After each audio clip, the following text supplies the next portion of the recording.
I'm Bill Auten of Auten Claims Management. I'm Chantal Roberts of CMR Consulting, and welcome to the Art of Adjusting podcast. Today, we're going to talk about life as an insurance adjuster from the perspective of property, auto, liability, or workers' compensation adjusters.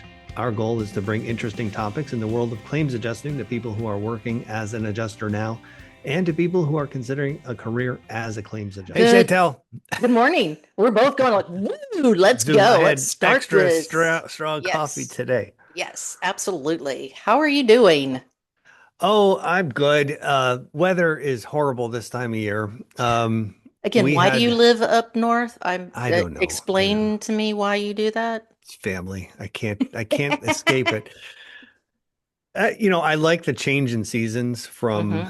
one to the other, but January, February, March, they're just so oppressive here sometimes. And we have been spoiled over the past 5 years. We have had kind of open winters. We call them open winters where there's not much snow. Right. This year's not one of those. Not one of those. Yeah. Yeah, so ours has been unbearably cold as well, and that's what we are going to be talking and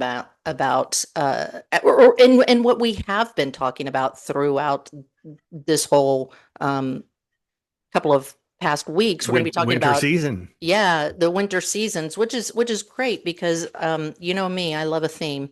And we're going to be talking about the heating hazards, fire and winter homeowner liability for today. You know, cold snaps, heating systems working overtime, property adjusters, probably like maybe some oh goody, you're here. Um, If you get frozen cold, you can just snuggle up with your snuggle cat. with the iron claw. Well, see what happened was is when you were out and Heather Blevins was very kindly subbing for you. Yes. The iron claw figured out that I would give him a saucer of milk during podcast to keep him quiet and off camera. Uh-huh. So I've actually created a monster. Yeah, so now you have to have the milk. He Yeah. looks just like our cat. We have a Oh, cat the same color. oh, cool. We have two of them, and one of them is that color, and Mm, he does not like to be inside. mm. Um, so this weather has been really rough because you can just tell he's bored out of his skull. Yeah. He's Yeah. playing with stuff, he'll get into trouble just because he's bored out of his mind. Yeah. Okay, so before we start, let's just talk about our pets. So, my dog Blue goes to doggy daycare every other week or something like that for 1 or 2 days so that he can play with the dogs and get socialized and what have you. And it's been so bad here that they haven't been able to let the dogs outside. And he has been in timeout twice at doggy daycare and has been written up twice. Ooh. Yeah. Yeah. And now Does he there's got to like see the principal? yes, because now there is a dog, a Jack Russell Terrier or something like that, that he can't be in the same room with. So now they have to like rotate him and that other dog in. And I'm like, are you a Do they teenager? charge more for that? No, they don't. And then I'm just petrified that they're gonna absolutely throw him out, like, and I'm going, where am I going to put, Expulsion. yeah, Oh like, where am I going to put this no. dog? And so it's like, what do I do? But they just go, look, really what it is that they're stir crazy because Yeah. they're not getting able to run outside. And I'm like, I totally get that because I'm not taking them to the park because it's freaking cold outside. It's So nuts. It's yeah, it's nuts. And if the wind is blowing, it's even oh, worse. it's Like worse. we get a day, I had mentioned before we started, we had like 3 days where the temperature never changed. It was 11 Mm-hmm. degrees for like Mm-hmm. 3 days straight. Mm. It was really weird. But there was no wind. So you could go outside and shovel snow or do whatever, and it wasn't that bad. I mean, your nose would freeze and stuff, but when the wind blows, it's just brutal. Like you It's can't even think. All you want to do is get out of the wind. Oh yeah. And you know what? The heating claims really don't start with the cold snap. It starts when it starts getting colder. And then it's just kind of like what Texas had a couple of years ago, and they've suffered a little bit about it this year when it got cold down there, is that now that there's more energy being used, That's when there's more strain on the grid, maybe. And this is when the temperatures drop. And now we're starting to improvise a little bit because our heaters aren't keeping up. And maybe we're using a fireplace that hasn't been cleaned in a while, you Space know, heaters. space heaters. And I have claims to tell you about where people, for whatever reason, they thought it was a good idea to make a fire in the bed. Oh, Yeah, I don't, wow. yeah, I'm not sure what the thinking was in that one. It's a covered claim, but Well, what were the old they used to make these bed warmers. mm, They were like a brass pan oh yeah, pan that you they're put called bed coals in. warmers. Yeah, they're Yeah, called yeah. bed warmers. We call them electric blankets now. Yeah. Yeah, Yeah. and Well, overload of electric systems happens in the winter and in the summer. Summer, mm, obviously, it's AC units, but hmm in the winter, when you, especially in a place like Texas, where you don't have a lot of natural fuel, propane or gas heating systems, because they don't, in those climates, need heat very often. So they right. put electric in, figuring, well, it's there if they need it. And when they And do need it, it causes a problem. I'm gonna say the insulation is not as Right. thick because see, I happen to have a frozen pipe just recently, but it was actually underground. It was our Oh, sump pump, the pipe that was going from our sump pump, which is underground, froze solid. yep. Discharge. When the sump pump kept trying to, uh, Cycle. Yes. discharge the water, finally enough pressure built up where the pipes actually exploded off inside the house. Uh, Yep. The and rubber fern coat part of it. Exactly. And so I'm sitting there talking to the plumber, God love him, and he's also from Arkansas, so we tease each other about being cousins. And I sit there and say, how do I even protect a pipe that's underground from Right. freezing? Like I know we all know what to do uh, to keep our pipes dripping, maybe put a heater on it, something like that. Uh, but how do you do that underground? I mean, that's how Yeah. cold it has been. And sometimes we are not used to that, and neither are our insureds. So Yeah. Yeah. let's talk. Yeah. So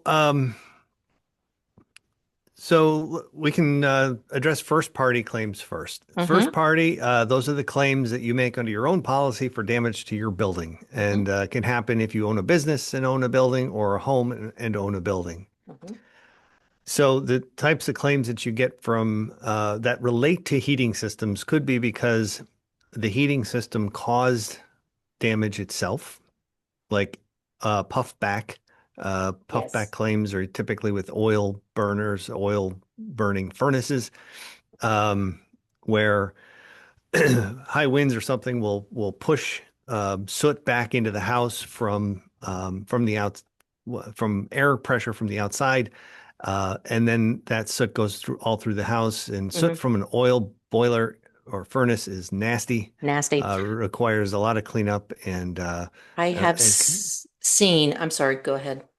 yeah, no, you've Uh, seen. I have seen exclusions for puffback claims in homeowners policies. So I was just going to say, adjusters, be aware of your exclusions in this particular thing. Usually smoke may be covered, but like Mhm. puffback is not. And so this is part Yeah. of the reason why you would need to get, like we talked about previously, like the weather reports, for example.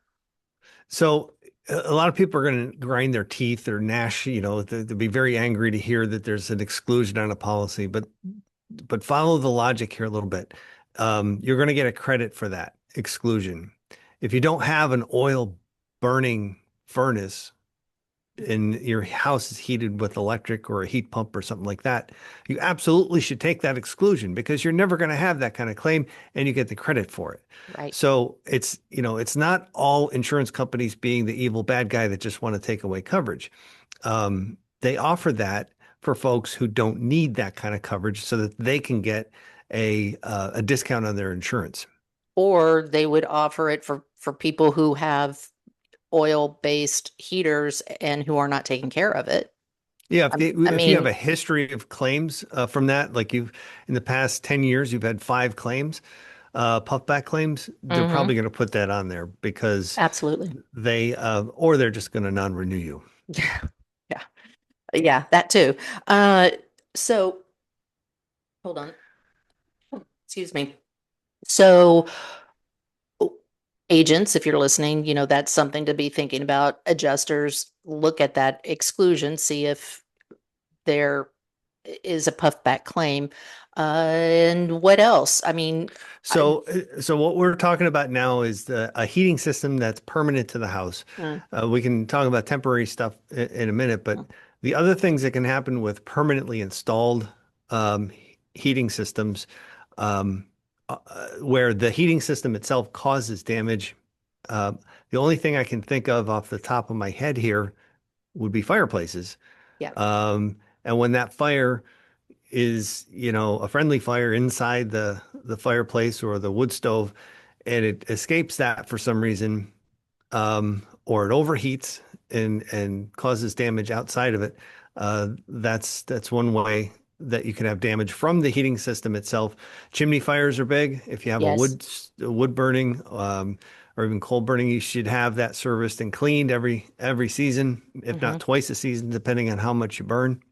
And And these are good things for adjusters to ask for, the receipts for the cleaning of the fireplace, because a lot of us don't know that the fireplaces should be cleaned.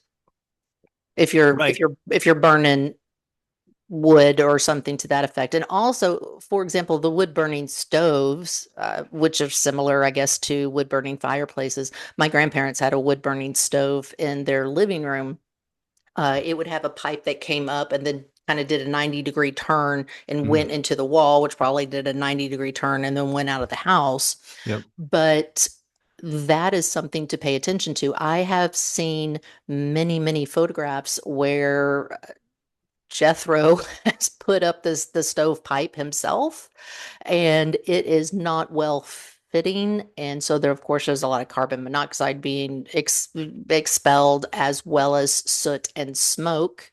And that is part of what they are claiming, but it may be an improper maintenance in that particular instance rather than a covered claim.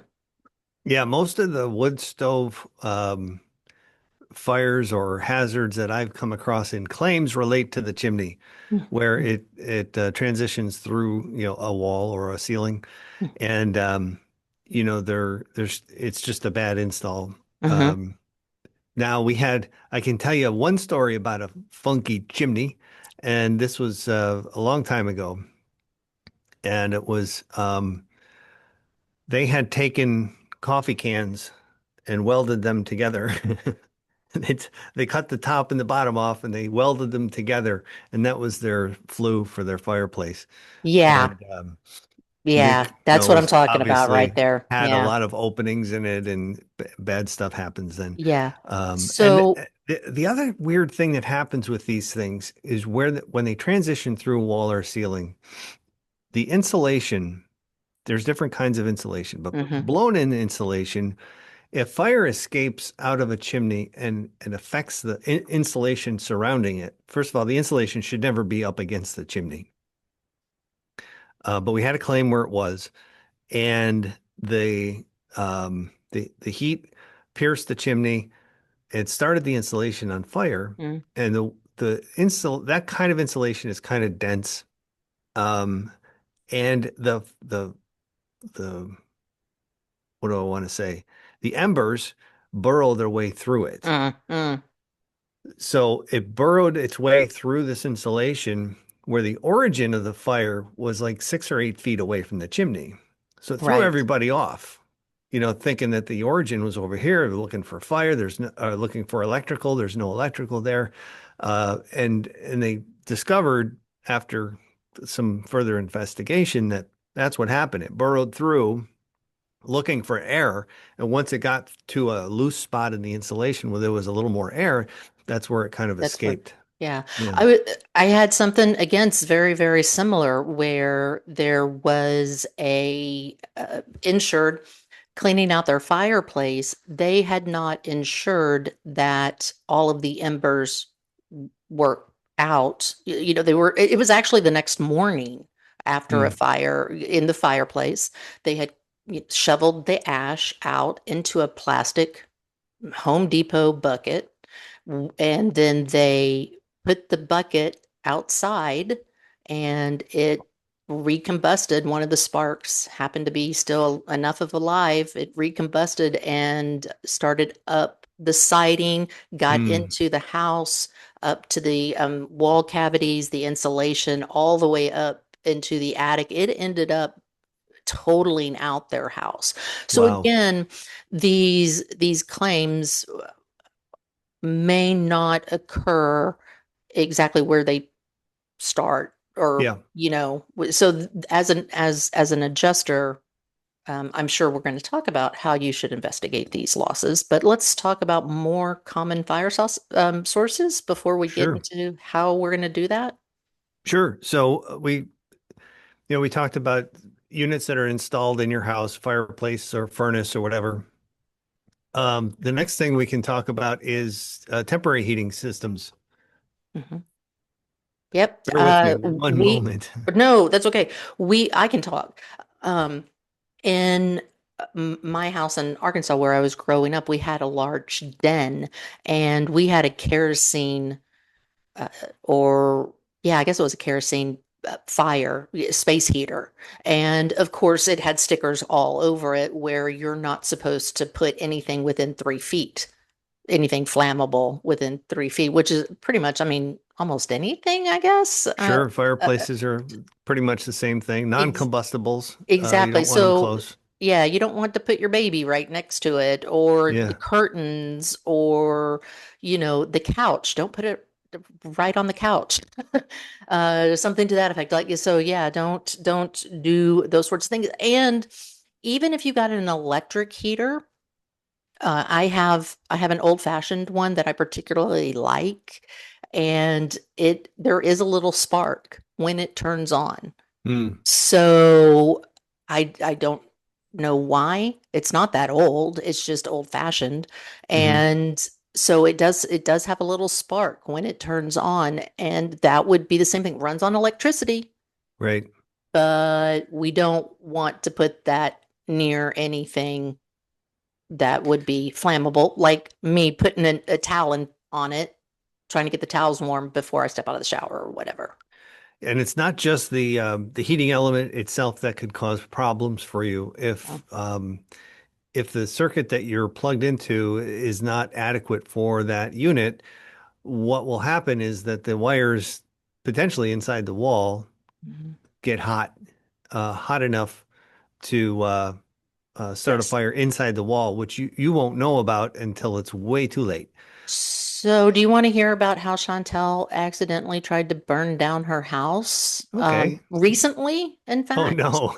Oh, yeah, yeah, yeah.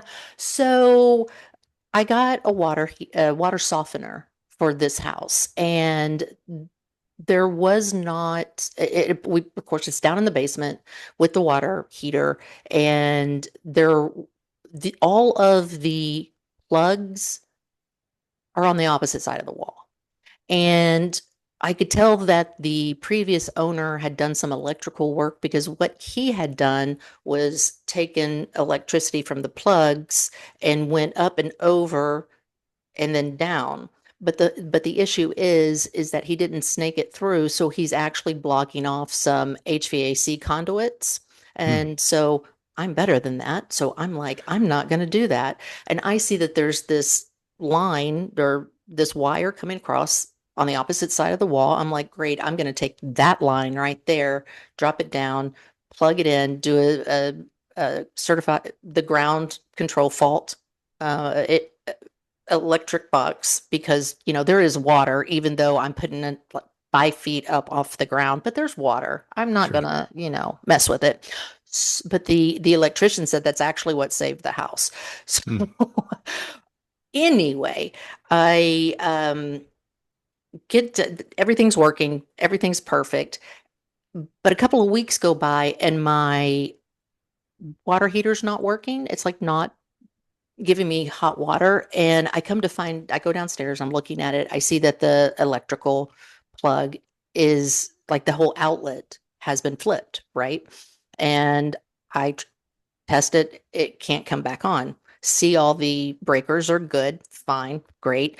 And I said, you know what? I don't have the energy to mess with it, so I'm gonna call an electrician. Called an electrician. He goes, yeah, you actually pulled a wire that is like 220 Mm. and it's supposed to be 120. So you pulled way too much and it actually melted your outlet. But had it not been this ground fault connector outlet, it would have melted, started a fire, and you would be in Wow. more of a world of hurt. And I said, so even though I did a shoddy electrical job, I still kind of did a good electrical job. And he's like, sure, whatever. Yeah, Just call pay me me. next time. Yeah, yeah, I'll just do it next time and it'll be, and I'm like, yeah, okay. Okay. So anyway, there you go. See, these things can happen. You do a little home maintenance thinking that you're going to save yourself some money and you end up being like Chantal, burning your house down. Better safe than sorry. Exactly. So Another call the problem professionals. yeah, uh, another problem we run into is where people will use a power strip Mm, to plug in their computer, their television, their whatever, yeah. and their space heater. Yes. And that's all in the middle of the room, and that's where the fire starts. Mm-hmm. And I've Mm-hmm. had several of those. So do not use a power strip to run a heater of any kind. Those heaters, They they draw draw a lot of energy.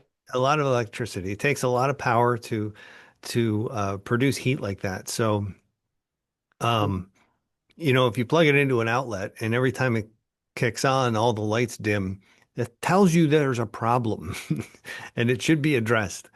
Okay, I do want to make one little bitty point about that too, because I Yeah. was talking to the electrician about that. Because again, Chantal, being the electrician that she is, had replaced bathroom lights. And I noticed that every time I plugged in my hair dryer and turned it on, or the space heater or whatever, all the lights or the new lights would flicker. And so I wanted the electrician to take a look at those lights to make sure that I hooked them up correctly. Because hooking up lights are not that hard. But he goes, I said, but by the way, I did put LED lights in there. And he goes, oh, okay, well, I'm going to tell you right now, I don't need to look at it. The LED lights do flicker for every step forward that we make in advancements. It's kind of that we make a step back. And with these LEDs, they are so attuned to the fluctuations of electricity. And we do have fluctuations in electricity. We just never notice it with our normal incandescent lights. We now see it with our LEDs, and Mhm. that's what you're seeing. And I'm like, ah, Yeah. okay, well, then I am a good electrician. Yay, me. I understand that LEDs actually do pulse they have kind of a wavelength where Mm, it pulses faster than we can see. mm, Um, but with certain film equipment, if your frame rate is set right. the wrong way, you'll see that Yeah, flickering in yeah, your video. yeah, yeah. So what are our adjuster talking points or investigation points that we should be telling our adjusters to be looking at? So there's two things to think about. The one is what caused the fire. The adjuster's job is to kind of get there, figure out what happened. You really want to get a cause and origin professional to do that, though, if it's a fire. And if it's $2,000 in damage, you're probably not going to want to spend the money on an expert to do a full origin and cause investigation. All right, so let's address that. I was gonna say something about that. Go for it, Bill. Well, in my career, it was always cause and origin. Yes, We came up and you get a cause and origin guy. exactly. Now, I don't remember when it was. It was probably 15 or 20 years ago. Hmm. I learned that They it's changed it. no, it's an origin and cause investigator because you're Ex- finding the origin and then you find the cause. Okay, exactly. I get it. But I'm old and it's Exactly. hard to break, old habits. So I slip and I say cause and origin more often than not. So Exactly. forgive me. I will do my penance. Anyway, Hey, by the way, I was doing a speaking gig with an origin and cause investigator, talking about what they do, what the adjuster is supposed to be looking for, blah, blah, blah. And I happened to mention Spalding. Everybody remembers Spalding? All the old adjusters remember Spalding. None of the new adjusters know what Spalding is. And this is this alligatoring that you would see on wood, for example, or a floor. And usually it means there was a high source of heat at that particular location, and it's called Spalding. And the origin and cause person says, yeah, we don't use that word or that concept anymore. And I'm thinking, oh, I had no idea. This is another reason why, just FYI, you need to keep up with your education. yeah, the best origin and cause investigators are the ones that do maintain certifications and training, Mm, and that they are actually doing some research. Those are the folks that are going to do the best job for you. mm, mm. Nonetheless, the adjuster needs to kind of figure out where the fire originated and what caused it. And the reason we do that is, first of all, to make sure the insurer did not play any role in intentionally starting the fire. That's the probably the most important reason. The second most important reason is to find out if anybody else is to blame for that fire, a manufacturer of something that failed, or a neighbor that did something that they shouldn't have done, Mhm. a utility company that probably or that might have done something that they should not have done. All those things are potential subrogation outlets that the insurance company could recover what they paid eventually. So Right. those are the two reasons. But again, the best way to document the file is to have experts get that investigation done, because if it's just an adjuster who says, well, I think it was that outlet, then I'm going to call the company that manufactured that outlet, and I'm going to tell them what's what. The first thing they're going to do is show us your investigation that proves that it Yeah, was ours. Did you take any x-rays of the thing? Did you save it? you're right. Has it been maintained and as evidence? So best to let a professional handle that part of it. The other reason that you want to uh, let me step back a little bit. Okay. You had asked earlier about or mentioned earlier about whether the insured had gotten their chimney cleaned. So you Yes. want records to see if they did that. Right. Hmm. And sure, that's important, but one thing you have to understand is it doesn't matter like if they did or like you're still going to pay the claim, right? Well, You're this not is going to true.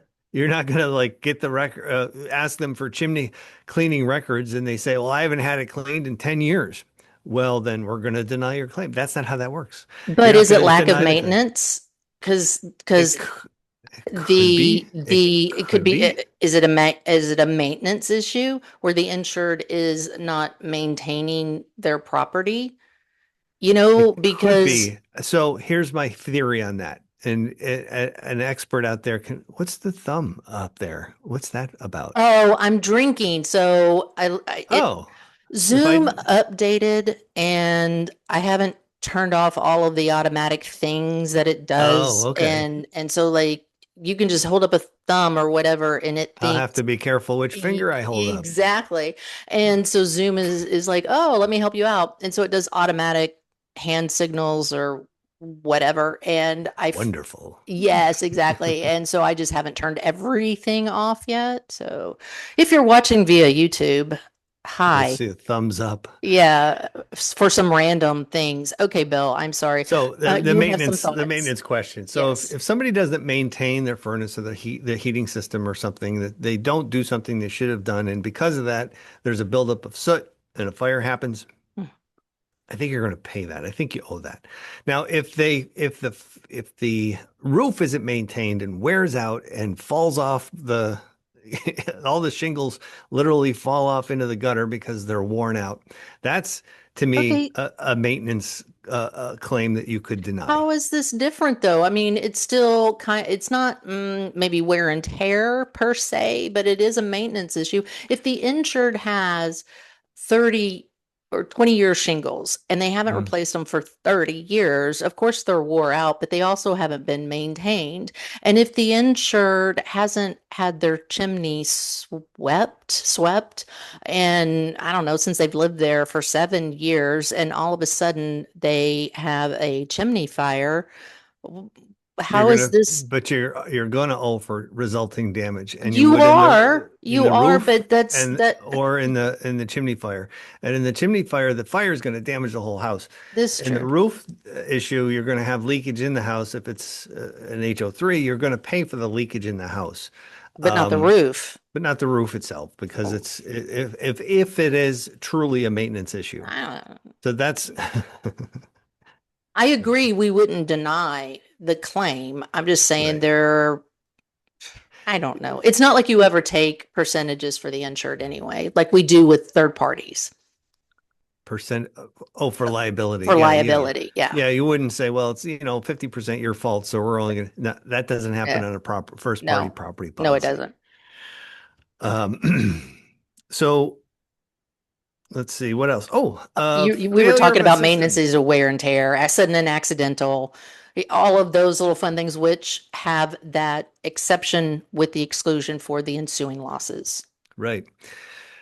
So failure of a heating system not only causes fires, but it also can result in a lack of heat in the house. And what happens when you have a lack of heat in the house? Your sump pump pipes freeze underground.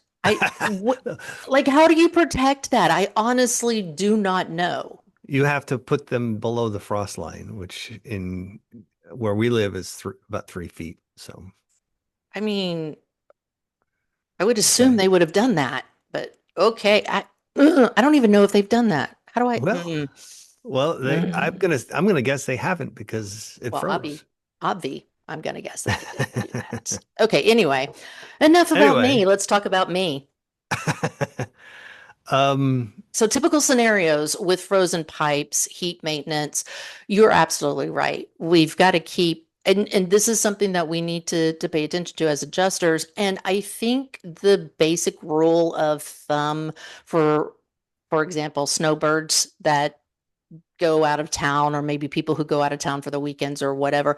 Snowbirds, I think, would turn off the water and drain it. But if you're just going out for a weekend or whatever, sometimes people turn down the heat. I think 55 is kind of the rule of thumb. Like, don't go under 55 or else everything's going to freeze. I don't think I've ever gone that low. I think 65 is the lowest I've ever gone. But yeah, and you have to realize that the temperature at your thermostat might be different than the temperature at the other end of the house. mm, mm, 55, the freezing point of water is 32 degrees Fahrenheit. hmm You're not going to set your thermostat for 32. If you set it for exactly. 55, that might be fine. But if the west side of your house is the wind side and it's 5 degrees out and there's wind blowing through the basement window, the little Yes. cracks in the basement window, windows closed, but you've got little, You've got you know, cracks. Everybody, it leaks. Yeah, yeah. that's where you get into sneaky leaks and Yes, frozen pipes. yes.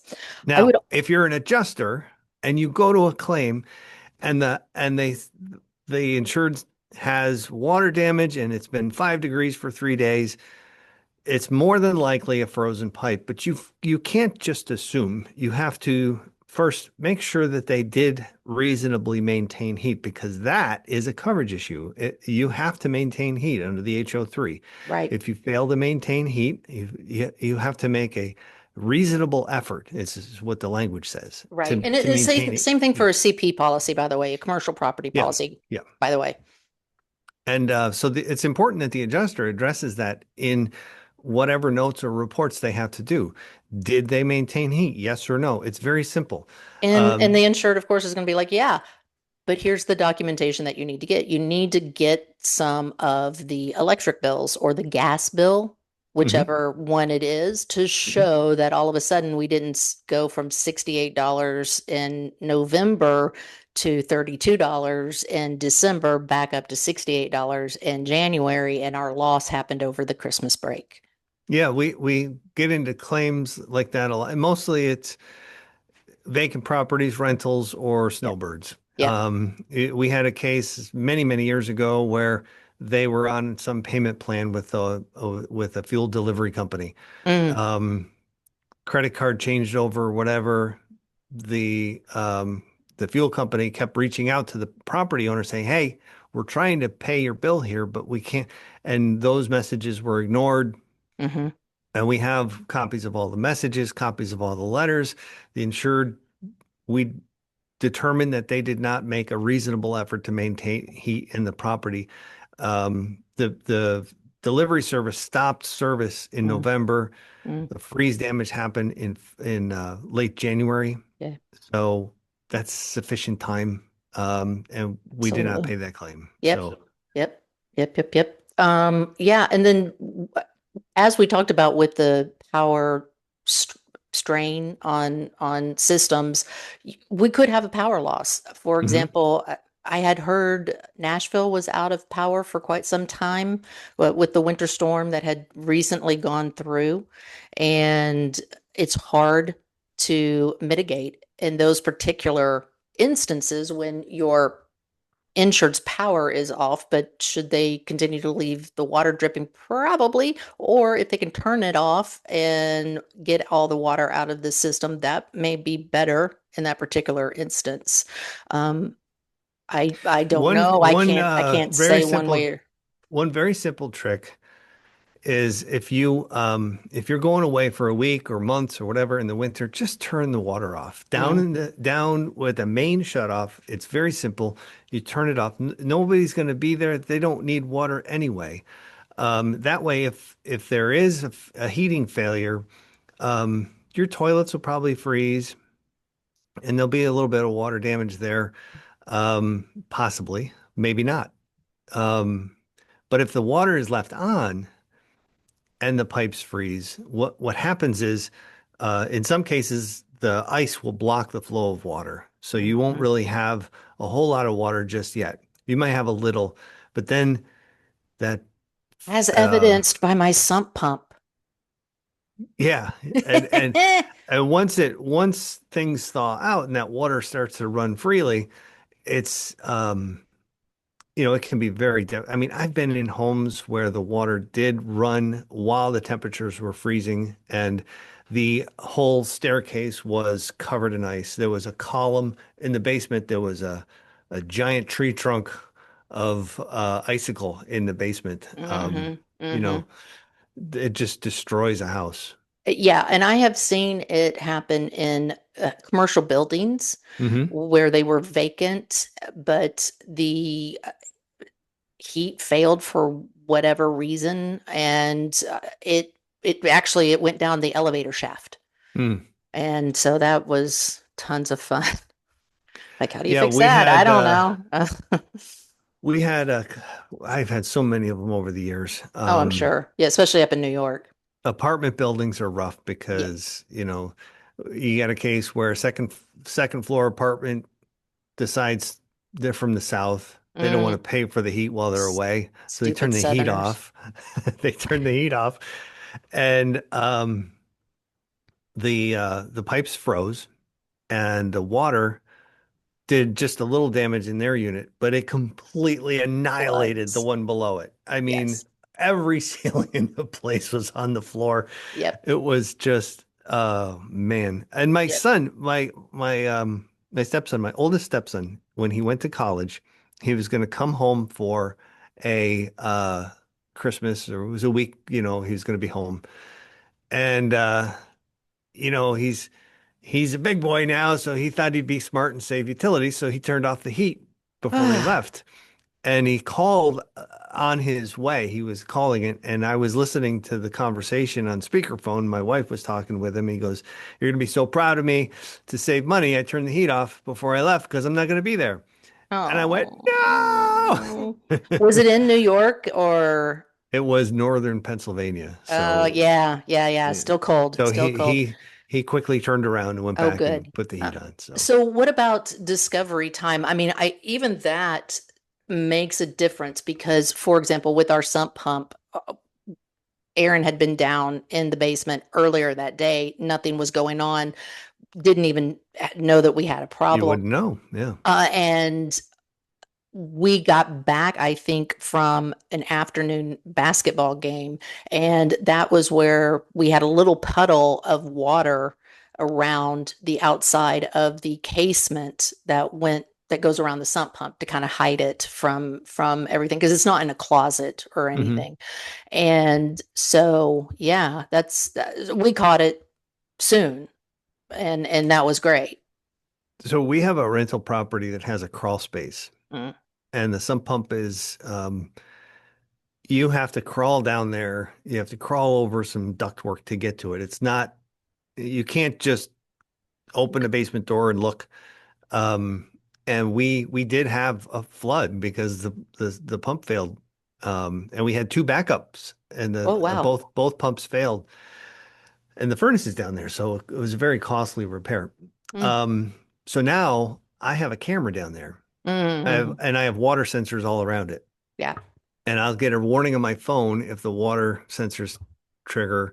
But I can also watch the sump pump, actually watch the float go up. Like that's what I do for fun. I sit there and I watch the sump pump float. Um, but no, I mean I can just routinely kind of check it because we have the same camera system at home. So Mm-hmm. I'm kind of looking those cameras every once in a while. Anyway, uh, but I check it as often as one would maybe wander down to their basement just to check things. Right. I can do that with a camera remotely, and it's right on the edge. It's looking right down into the sump pit, and twice I have discovered that the pump failed, and I had to Yeah. go down and replace it. So, Well, um, yeah. these are great ideas for our insureds who are not listening to this, but anyway, You but never know. you never know. I mean, you don't. So yeah, the frozen pipes are often a big thing, and heat being the first, and they're kind of tied in together.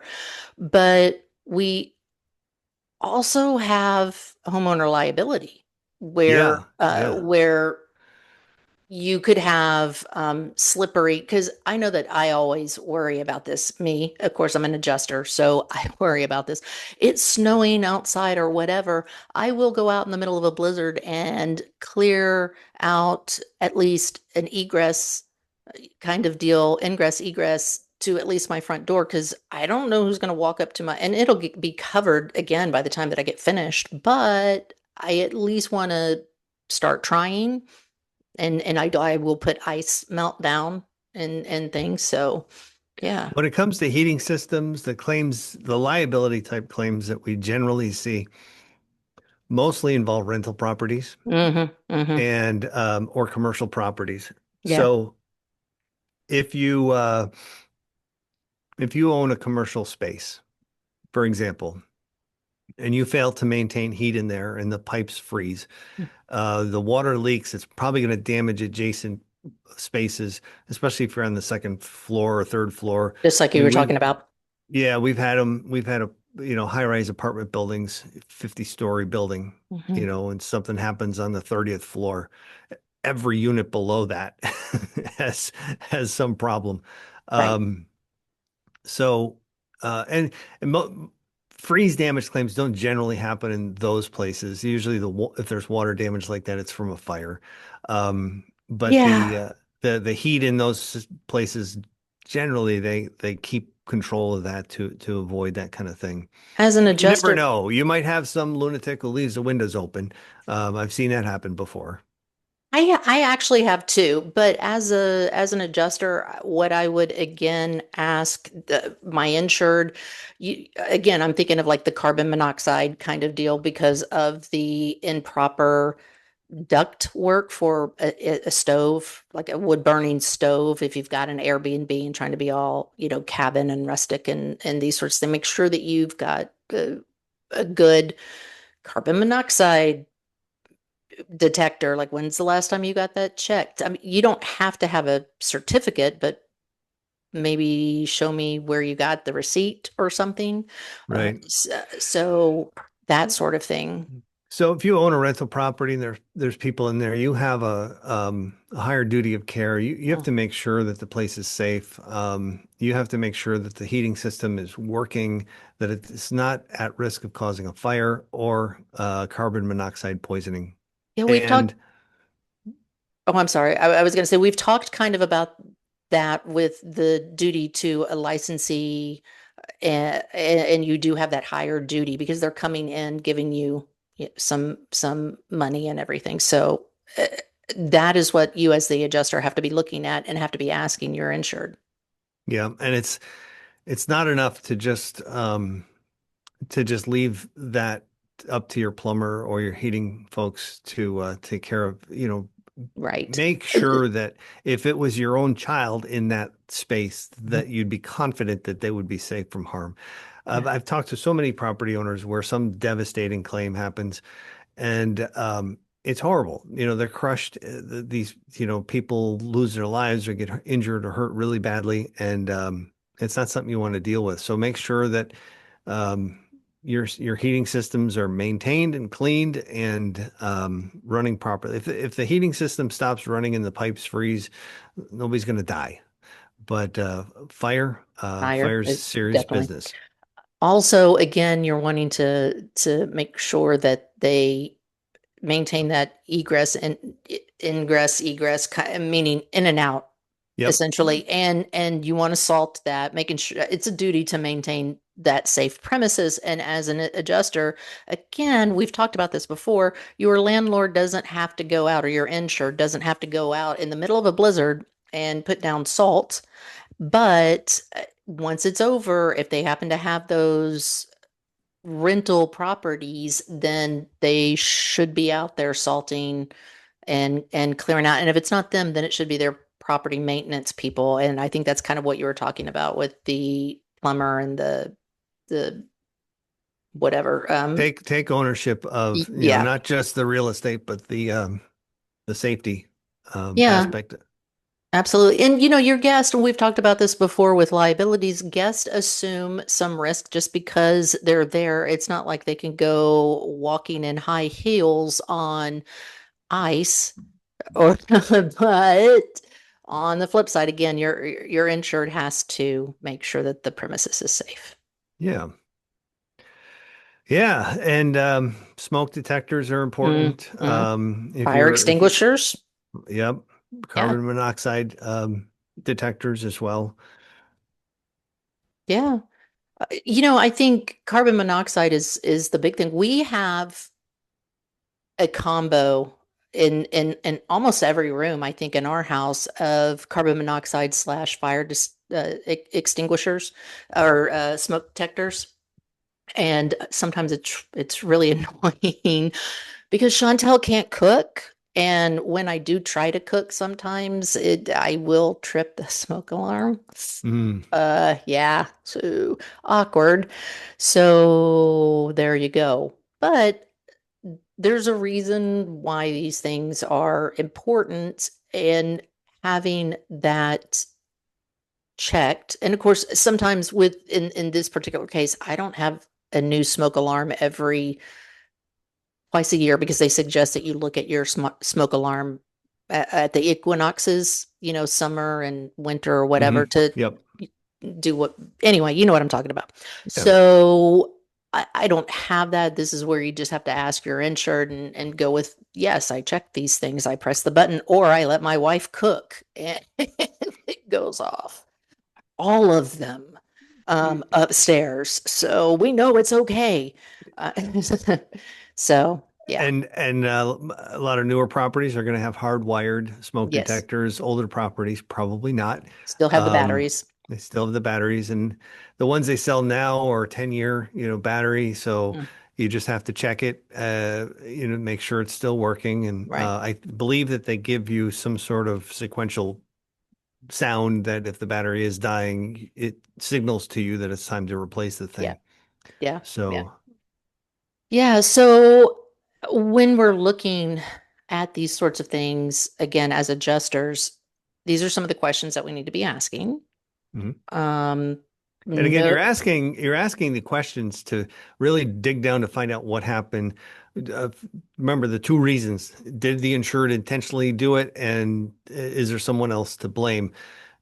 Well, a lot of times a policyholder will get anxious because you start asking these questions about causation, and they think if they give the wrong answer that they're going to, um, you know, be denied their claim if they right, didn't clean the chimney. And, they did it a year, 2 years ago, but they forgot to do it last year. And, oh, now my house is burned down. Are they not going to pay my claim? No, right. they're going to pay your claim. We just need to know what happened. Right. And here's the deal. You could have gotten the insured could have gotten the chimney swept that year and had the fire that year. Well, maybe that's when we go after the chimney sweep because they didn't do a good job or something Could to that be. effect.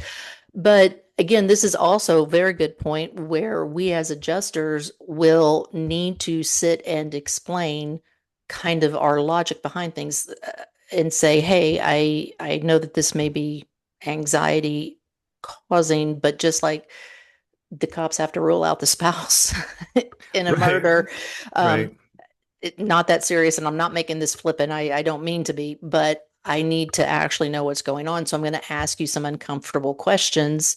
And often when I will point blank tell the insured, for example, with the fires, when fires occur, I'm going to have to ask you some uncomfortable questions about your financial status.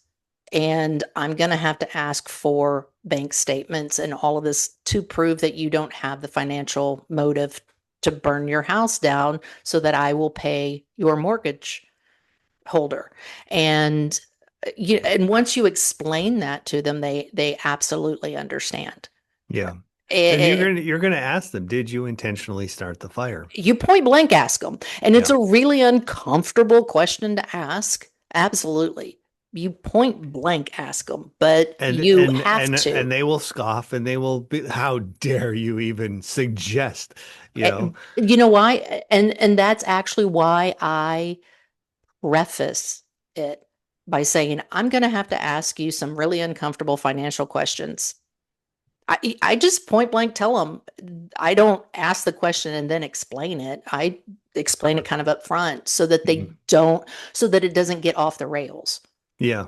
But that's me. I mean, maybe you do it differently. Maybe it works differently for you, but that's There's just me. different ways to handle it.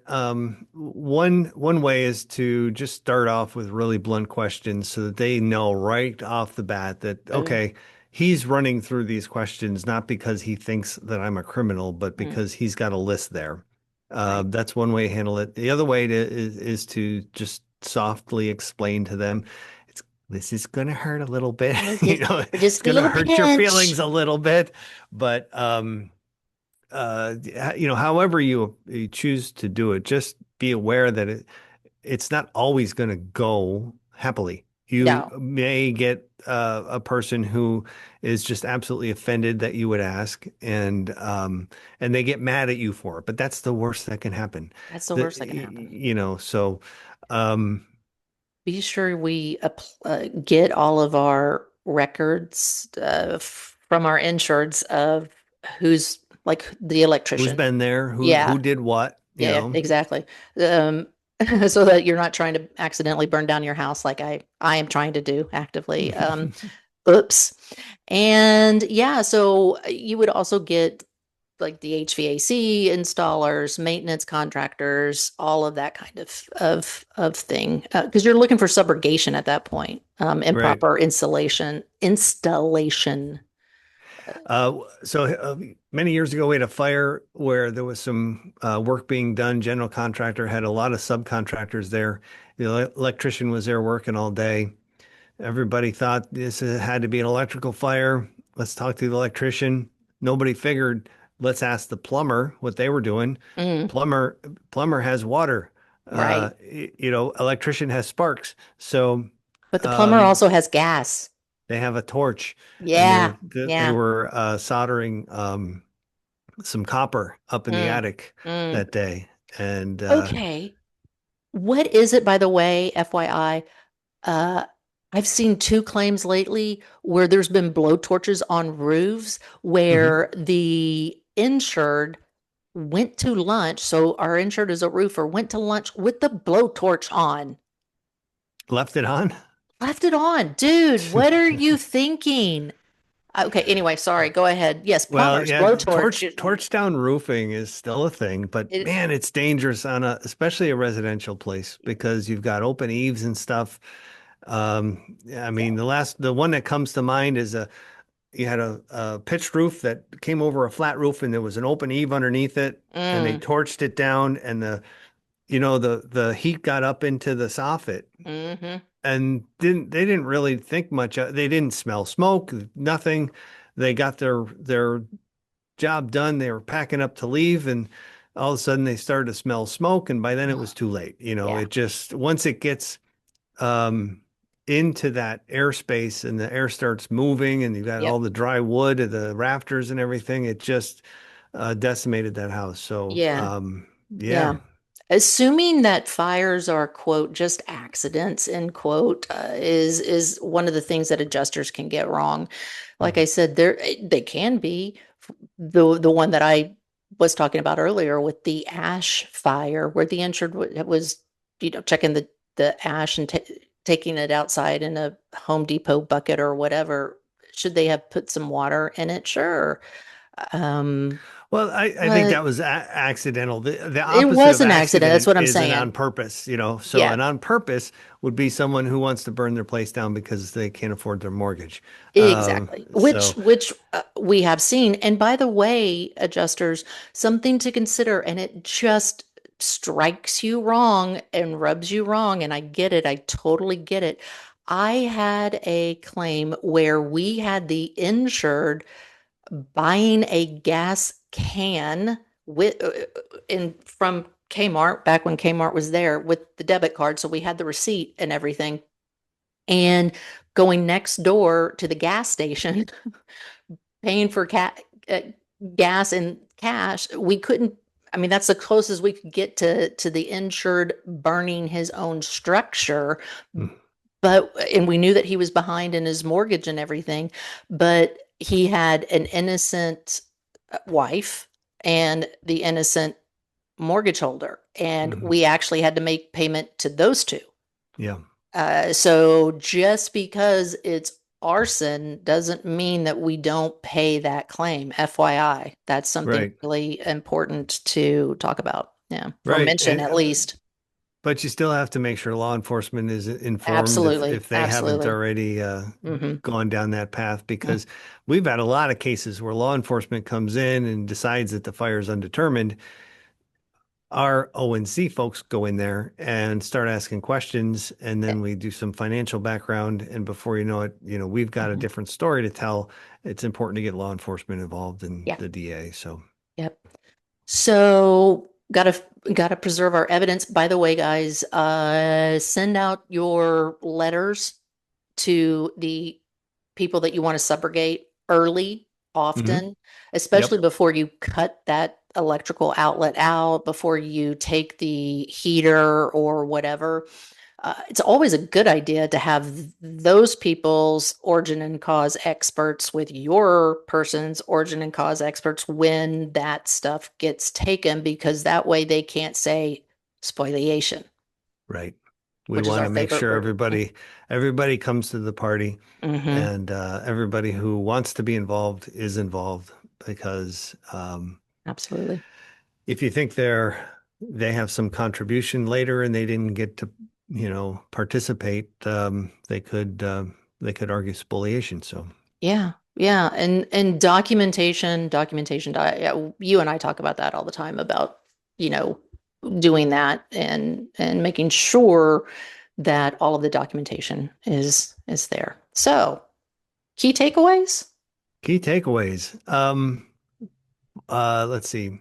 Heating systems in buildings are they're a living, breathing kind of a system that has to be taken care of and maintained, and it's not just something that happens in the background. And as the weather gets colder, that system works harder and burns more fuel. And if you are on a system that has a finite amount of fuel that needs to be refilled, propane or fuel oil or whatever it Mm-hmm. is. Mm-hmm. You have to be diligent. You can't just set it and forget it.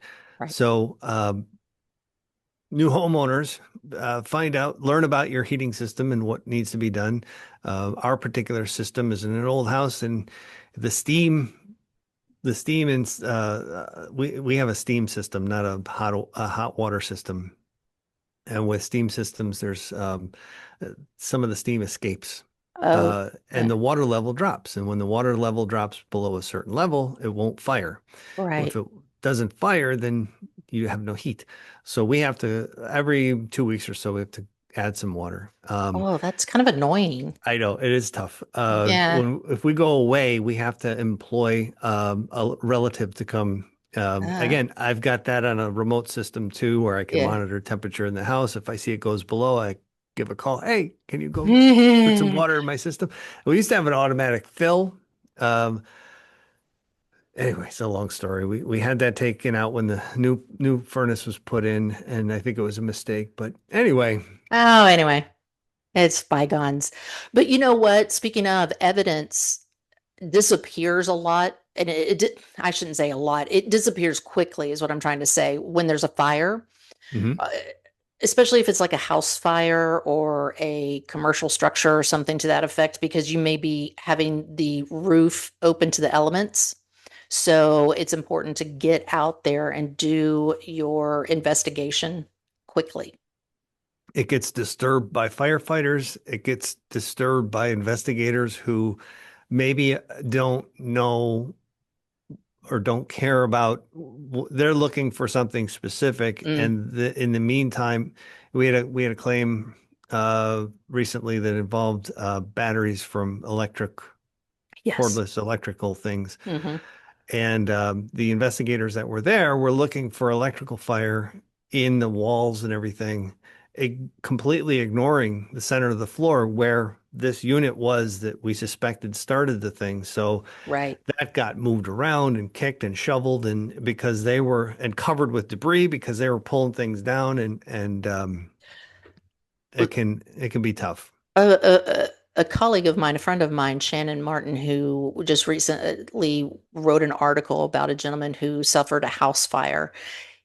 The poor guy, I feel really bad for him, also suffered three subsequent losses after the house fire because people were breaking into the vacant home The now. damaged home. Yeah, the damaged home and stealing copper pipes, stealing his Hmm. clothes, like his shoes and things, which I feel really bad for those people stealing shoes that have been who that's been through a fire because it's been smoke. But I mean, if you got to have clothes, how horrible is it? Anyway, side not about society anyway, but point is these structures are open.